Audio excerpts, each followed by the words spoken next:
नमस्कार। श्रीमद् वाल्मीकि रामायण अखंड पाठ में स्वागत है आप सबका। आज हम पढ़ने जा रहे हैं एकोनसप्ततम अर्थात 69वां सर्ग उत्तरकांड से। आज के सर्ग में है शत्रुघ्न और लवणासुर का युद्ध और अंततः शत्रुघ्न के हाथों लवण का वध। तो चलिए प्रारंभ करते हैं आज का पाठ। तच्छ्रुत्वा भाषितं तस्य शत्रुघ्नस्य महात्मनः क्रोधमाहारयत् तीव्रं तिष्ठ तिष्ठेति चाब्रवीत्। पाणौ पाणिं च निष्पिष्य दन्तान् कटकटाय च लवणो रघुशार्दूलमाभयामास चासकृत्। तं ब्रुवाणं तथा वाक्यं लवणं घोरदर्शनं शत्रुघ्नो देव शत्रुघ्न इदं वचनम् अब्रवीत्। शत्रुघ्नो न तदा जातो यदान्ये निर्जिता स्वया तदद्य बाणाभिहतो व्रज त्वमयं साधनम्। ऋषयोऽप्यद्य पापात्मन् मया त्वां निहतं रणे पश्यन्तु विप्रा विद्वांसस्त्रिदशा इव रावणम्। तो अब शत्रुघ्न की बात सुनकर लवणासुर को बहुत क्रोध आया और बोला, अरे खड़ा रह खड़ा रह, क्योंकि वो अपना शूल लेकर आना चाहता था युद्ध प्रारंभ करने से पहले, लेकिन शत्रुघ्न उसे जाने नहीं दे सकते थे। वह हाथ पर हाथ रगड़ता, दांत कटकटाता हुआ रघुकुल के सिंह शत्रुघ्न को बारंबार ललकारने लगा। अब भयंकर दिखाई देने वाले लवण को इस प्रकार बोलते देख देव शत्रुओं का नाश करने वाले शत्रुघ्न ने यह बात कही, राक्षस, जब तूने दूसरे वीरों को पराजित किया था उस समय शत्रुघ्न का जन्म नहीं हुआ था, अतः आज मेरे इन बाणों की चोट खाकर तू सीधे यमलोक की राह ले लेगा। अरे पापात्मन, जैसे देवताओं ने रावण को धराशायी हुआ देखा था, उसी तरह विद्वान ब्राह्मण और ऋषि आज रणभूमि में मेरे द्वारा मारे गए तुझ दुराचारी राक्षस को भी देखेंगे। त्वयि मद्बाण निर्दग्धे पतिते अद्य निशाचर पुरे जनपदे चापि क्षेममेव भविष्यति। अद्य मद्बाहु निष्क्रान्तः शरो वज्रनिभाननः प्रवेक्ष्यते ते हृदयं पद्ममंशुरिवार्कजः। एवमुक्तो महावृक्षं लवणः क्रोधमूर्छितः शत्रुघ्नो रसि चिक्षेप स च तं शतधाच्छिनत्।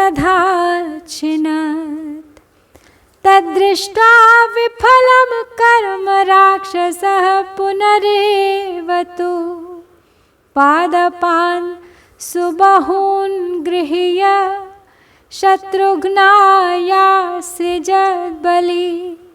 शत्रुघ्नश्चापि तेजस्वी वृक्षानापततो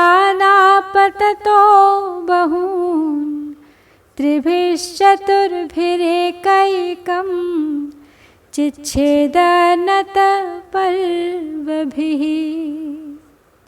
तो शत्रुघ्न उसको चुनौती देते हुए आगे कहते हैं कि अरे निशाचर, आज मेरे बाणों से दग्ध होकर जब तू धरती पर गिर जाएगा उस समय इस नगर और जनपद में भी सबका कल्याण ही होगा। आज मेरी भुजाओं से छूटा हुआ वज्र के समान मुख वाला बाण उसी तरह तेरी छाती में धंस जाएगा जैसे सूर्य की किरण कमल कोश में प्रविष्ट हो जाती है। तो शत्रुघ्न के ऐसा कहने पर लवण क्रोध से मूर्छित सा हो गया और एक महान वृक्ष लेकर उसने शत्रुघ्न की छाती पर दे मारा, परंतु शत्रुघ्न ने उसके सैकड़ों टुकड़े कर दिए। व्यवहार खाली गया देख उस बलवान राक्षस ने पुनः बहुत से वृक्ष ले लेकर शत्रुघ्न पर चलाए, परंतु शत्रुघ्न भी बड़े तेजस्वी थे। उन्होंने अपने ऊपर आते हुए उन बहुसंख्यक वृक्षों में से प्रत्येक को झुकी हुई गांठ वाले 3-3 या 4-4 बाण मारकर काट डाला। ततो बाणमयम वर्षम व्यसृज द्राक्षसोपरि शत्रुघ्नो वीर्य संपन्नो विव्यथेनास राक्षसः। ततः प्रहस्य लवणो वृक्षमुद्यम्य वीर्यवान् शिरस्याभ्यहनच्छूरं स्रस्ताङ्गः समुमोह वै। तस्मिन् निपतिते वीरे हाहाकारो महान् भूत् ऋषीणां देवसंघानां गन्धर्वाप्सरसां तथा। तमवज्ञाय तु हतं शत्रुघ्नं भुवि पातितं रक्षो लब्धान्तरमपि न विवेश स्वमालयं नापि शूलं प्रजग्राह तं दृष्ट्वा भुवि पातितं। ततो हत इति ज्ञात्वा तान् भक्षान् समुदावह। तो शत्रुघ्न ने अपनी ओर आते हुए लवणासुर के हर वार को विफल कर दिया, उस पर बाणों की झड़ी लगा दी, किंतु वह निशाचर इससे व्यथित और विचलित नहीं हुआ। तब बल विक्रमशाली लवण ने हंसकर एक वृक्ष उठाया और उसे शूरवीर शत्रुघ्न के सिर पर दे मारा। उसकी चोट खाकर शत्रुघ्न के सारे अंग शिथिल हो गए और उन्हें मूर्छा आ गई। वीर शत्रुघ्न के गिरते ही ऋषियों, देव समूहों, गंधर्वों और अप्सराओं में महान हाहाकार मच गया। शत्रुघ्न जी को भूमि पर गिरा देख लवण ने समझा कि ये मर गए, इसलिए अवसर मिलने पर भी वह राक्षस अपने घर में नहीं गया और न शूल ही ले आया। उन्हें धराशायी हुआ देख सर्वथा मरा हुआ समझकर ही वह अपनी उस भोजन सामग्री को एकत्र करने लगा। मुहूर्ताल्लब्ध संज्ञस्तु पुनस्तस्थौ धृतायुधः शत्रुघ्नो वै पुरद्वारे ऋषिभिः सम्प्रपूजितः। ततो दिव्यममोघं तं जग्राह शरममुत्तमं ज्वलन्तं तेजसा घोरं पूरयन्तं दिशो दश। वज्राननं वज्रवेगं मेरुमन्दरसन्निभं नतं पर्वसु सर्वेषु संयुगेष्वपराजितम्। आश्रिक्चन्दनदिग्धाङ्गं चारुपत्रं पततृणं दानवेन्द्राचलेन्द्राणामसुराणां च दारुणं। तं दीप्तमिव कालाग्निं युगान्ते समुपस्थिते दृष्ट्वा सर्वाणि भूतानि परित्रासमुपागमन्। तो शत्रुघ्न भूमि पर गिर तो गए, लेकिन 2 ही घड़ी में शत्रुघ्न को होश आ गया। वे अस्त्र शस्त्र लेकर उठे और फिर नगर द्वार पर खड़े हो गए। उस समय ऋषियों ने उनकी भूरी भूरी प्रशंसा की। तदनंतर शत्रुघ्न ने उस दिव्य, अमोघ और उत्तम बाण को हाथ में लिया जो अपने घोर तेज से प्रज्वलित हो 10 दिशाओं में व्याप्त सा हो रहा था। उसका मुख और वेग वज्र के समान था। वह मेरु और मंदराचल के समान भारी था।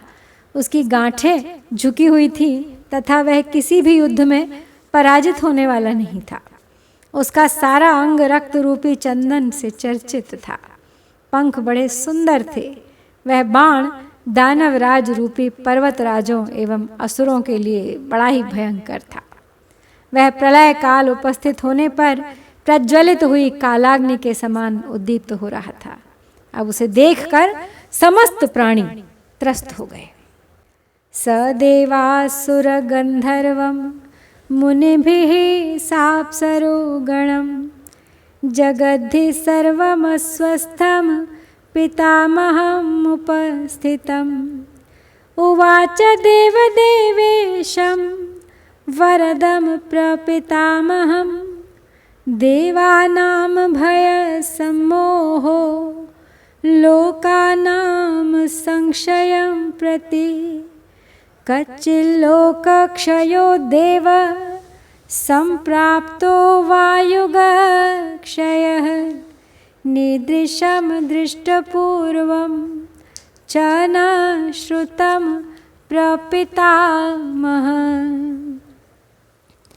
तेषां तद्वचनं श्रुत्वा ब्रह्मा लोकपितामह भयकारणम् आचष्ट देवानां भयंकरः।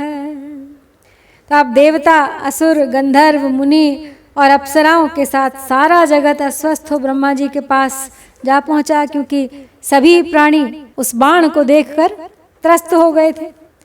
जगत के उन सभी प्राणियों ने वर देने वाले देव देवेश्वर प्रपितामह ब्रह्मा जी से कहा, भगवान, समस्त लोकों के संहार की संभावना से देवताओं पर भी भय और मोह छा गया है। देव, कहीं लोकों का संहार तो नहीं होगा अथवा कहीं प्रलय काल तो नहीं आ पहुंचा है। हे प्रपितामह, संसार की ऐसी अवस्था न तो पहले कभी देखी गई थी और न सुनने में ही आई थी। तो उनकी यह बात सुनकर देवताओं का भय दूर करने वाले लोक पितामह ब्रह्मा ने प्रस्तुत भय का कारण बताते हुए उनसे कहा। उवाच मधुराम वाणीम शृणुध्वं सर्वदेवताः वधाय लवणस्याजौ शरः शत्रुघ्न धारितः तेजसा तस्य सम्मूढाः सर्वे स्म सुरसत्तमा एष पूर्वस्य देवस्य लोककर्तुः सनातनः शरस्तेजोमयो वत्सा येन वै भयमागतम् एष वै कैटभस्यार्थे मधुनश्च महाशरः सृष्टो महात्मना तेन वधार्थे दैत्ययोस्तयोः एक एव प्रजानाति विष्णुस्तेजोमयं शरम् एषा एव तनुः पूर्वा विष्णोस्तस्य महात्मनः इतो गच्छत पश्यध्वं वध्यमानं महात्मना रामानुजेन वीरेण लवणं राक्षसोत्तमं तस्य ते देवस्य निशम्य वचनं सुराः। तब ब्रह्मा जी सब देवताओं से अपनी मधुर वाणी में बोले कि हे संपूर्ण देवताओं, मेरी बात सुनो। आज शत्रुघ्न ने युद्ध स्थल में लवणासुर का वध करने के लिए जो बाण हाथ में लिया है, उसी के तेज से हम सब लोग मोहित हो रहे हैं। ये श्रेष्ठ देवता भी उसी से घबराए हुए हैं।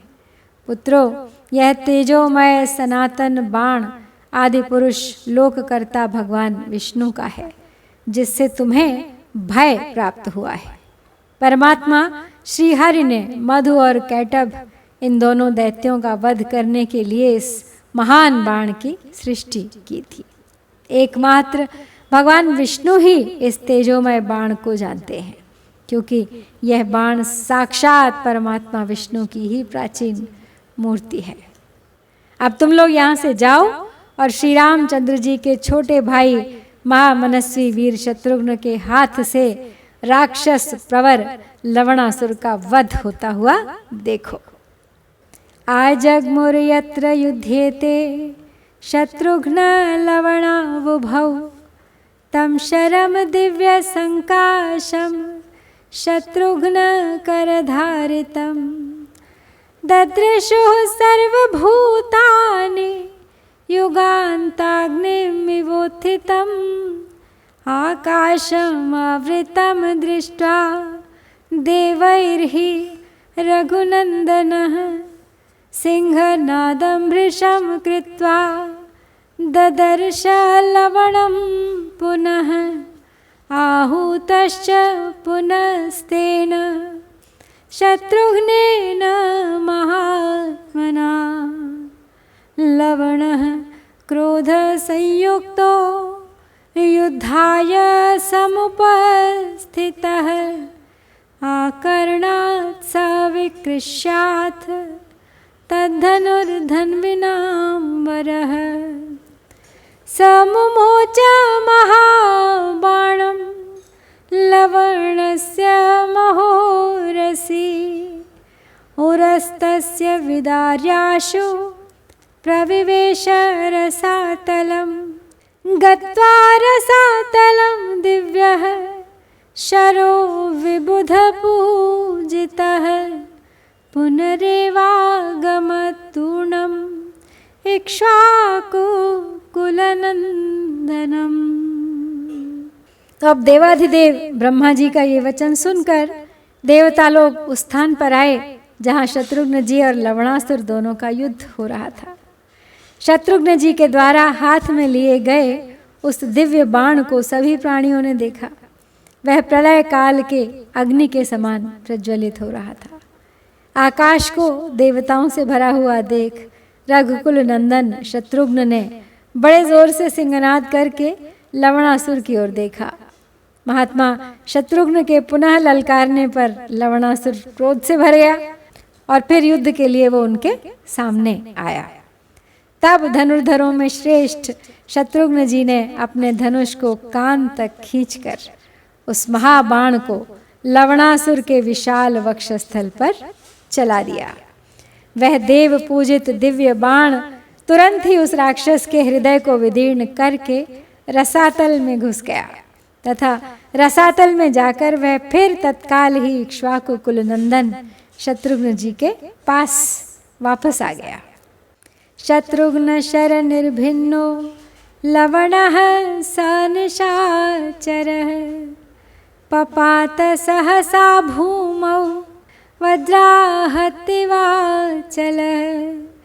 तच्च शूलं महद्दिव्यं हते लवण राक्षसे पश्यतां सर्वदेवानां रुद्रस्य वनमन्वगात् एकेषु पातेन भयं निपात्य लोकत्रयस्यास्य रघुप्रवीरः विनिर्बभावोत्तम चापबाण स्तमः प्रणुद्येव सहस्ररश्मिः ततो हि देवा ऋषिपन्नगाश्च प्रपूजिरेह्यप्सरश्च सर्वाः दिष्टया जयो दाशरथेरवासः त्यक्त्वा भयं सर्प इव प्रशान्तः। तब शत्रुघ्न जी के बाण से विदीर्ण होकर निशाचर लवण वज्र के मारे हुए पर्वत के समान सहसा पृथ्वी पर गिर पड़ा। लवणासुर के मारे जाते ही वह दिव्य एवं महान शूल सब देवताओं के देखते देखते भगवान रुद्र के पास आ गया। इस प्रकार उत्तम धनुष बाण धारण करने वाले रघुकुल के प्रमुख और वीर शत्रुघ्न एक ही बाण के प्रहार से तीनों लोकों के भय को नष्ट करके उसी प्रकार सुशोभित हुए जैसे त्रिभुवन का अंधकार दूर करके सहस्र किरणधारी सूर्यदेव प्रकाशित हो उठते हैं। सौभाग्य की बात है कि दशरथ नंदन शत्रुघ्न ने भय छोड़कर विजय प्राप्त की और सर्प के समान लवणासुर मारा गया। ऐसा कहकर देवता ऋषि नाग और समस्त अप्सराएं उस समय शत्रुघ्न जी की भूरी भूरी प्रशंसा करने लगे। इस प्रकार अंततः शूल के रहते हुए भी लवणासुर का वध करने में सक्षम हुए हैं शत्रुघ्न। और इसके साथ ही हम यहाँ श्री वाल्मीकि निर्मित आर्ष रामायण आदि काव्य के उत्तरकांड में 69वां सर्ग पूरा करते हैं। इत्यार्षे श्रीमद् रामायणे वाल्मीकिये आदिकाव्ये उत्तरकाण्डे 59तमः सर्गः। ॐ श्री सीतारामचन्द्राभ्यां नमः।